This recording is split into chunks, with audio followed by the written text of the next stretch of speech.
Hi hello friends, எல்லாருக்கும் வணக்கம். இன்றைக்கி இந்த வீடியோவில் சூப்பரான நல்ல முறுமுறுன்னு பாலக்கீரை தோசை தாங்க பார்க்க போகிறோம். கீரையே சாப்பிடாத குழந்தைங்களுக்கு இந்த மாதிரி பாலக்கீரையில் தோசை செஞ்சு கொடுங்க. பாலக்கீரை உடம்புக்கு ரொம்ப நல்லதுங்க. இதில் கால்சியம், காப்பர், அப்புறம் விட்டமின் கே இருக்குது.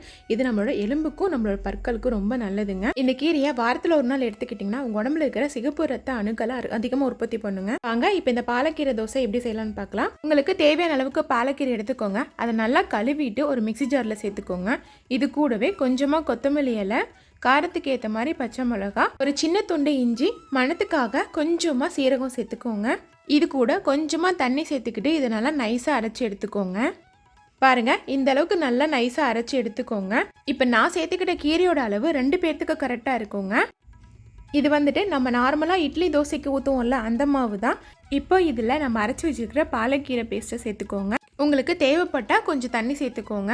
இப்போ இதை நல்லா கலந்து விட்டுக்கலாம். இந்த பாலக்கீரை பேஸ்ட்டு தோசை மாவோட ஒன்றாகிற மாதிரி நல்லா கலந்து விட்டுக்கோங்க.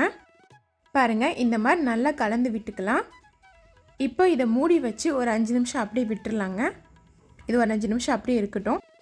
5 நிமிஷம் ஆனதுக்கு அப்புறமா சூடான தோசைக்கல்லில் நம்ம தோசை ஊற்றிக்கலாங்க. நம்ம ரெடி பண்ணி வச்சுருக்கிற மாவுலேருந்து ஒரு கரண்டி மாவு எடுத்து தோசைக்கல்லில் ஊற்றி நல்லா பெரிய தோசையாக விரிச்சுக்கோங்க. ஃபஸ்ட்டு நீங்கள் தோசை மாவு ஊற்றும் போது கல் நல்லா சூடாக இருக்கணுங்க. ஊற்றுனதுக்கப்புறமா அடுப்பை வந்து சிம்மில் வச்சுக்கோங்க. ஏன்னா நம்ம பாலக்கீரையை பச்சையாக சேர்த்துருக்குறோம். ஸோ அது நல்லா வெந்து வரணும். ஹை ஃப்ளேமில் வச்சிங்கன்னா மாவு மட்டும்தான் வேகுங்க, பாலக்கீரை வேகாமல் போயிடும். அதனால் தோசை ஊற்றுனதுக்கப்புறமா அடுப்பை கண்டிப்பாக சிம்மில் இல்லைன்னா மீடியம் ஃப்ளேமில் வச்சுக்கோங்க. தோசை ஊற்றுனதுக்கப்புறமா உங்களுக்கு விருப்பப்படுற மாதிரி எண்ணெய் இல்லைன்னா நெய் சேர்த்துக்கோங்க. இப்போ அடுப்பு சிம்மில் தான் இருக்குங்க. இது மீடியம் ஃப்ளேம்லேயே நல்லா வெந்து வரட்டும். பாருங்கள், இப்போ தோசை நல்லா வெந்துருச்சு. தோசையோட கலரும் மாறிடுச்சு. இப்போ இன்னொரு பக்கம் திருப்பி போட்டுடலாம். இந்த பக்கம் திருப்பி போட்டதுக்கப்புறமா உங்களுக்கு விருப்பப்பட்டால் நீங்கள் எண்ணெய் இல்லைன்னா நெய் கூட அப்ளை பண்ணிக்கலாம். நான் எண்ணெய் தான் அப்ளை பண்ணுறேன். பாருங்கள், இப்போ நம்மளோட பாலக்கீரை தோசை ரெடி ஆயிடுச்சுங்க. நல்லா முறுமுறுன்னு சூப்பர் தோசை ரெடி ஆயிடுச்சு. இப்போ இந்த தோசையை வேறு தட்டுக்கு மாற்றிக்கோங்க. இப்போ அதே மாதிரியே கொஞ்சம் திக்கான தோசையை ஊற்றிக்கலாங்க. இந்த தோசை கூட எந்த விதமான சட்னி சாம்பார் கூடயும் சாப்பிட்லாங்க. இந்த தோசைக்கு பெஸ்ட்டுனா அது தேங்காய் சட்னி தாங்க. ஒரு டைம் இந்த தோசை செஞ்சு தேங்காய் சட்னியோட சாப்பிட்டு பாருங்கள், அவ்வளோ அருமையாக இருக்கும்.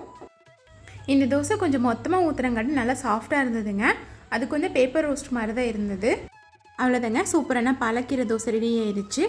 உங்களுக்கு இந்த வீடியோ பிடிச்சிருந்ததுன்னா மறக்காமல் இந்த வீடியோக்கு ஒரு லைக்கும் அப்படியே நான் சேனலை சப்ஸ்கிரைப் பண்ணிக்கோங்க. இந்த பாலக்கீரை தோசை செஞ்சு பார்த்துட்டு எப்படி இருக்குன்னு மறக்காமல் கமெண்ட் பண்ணுங்கள்.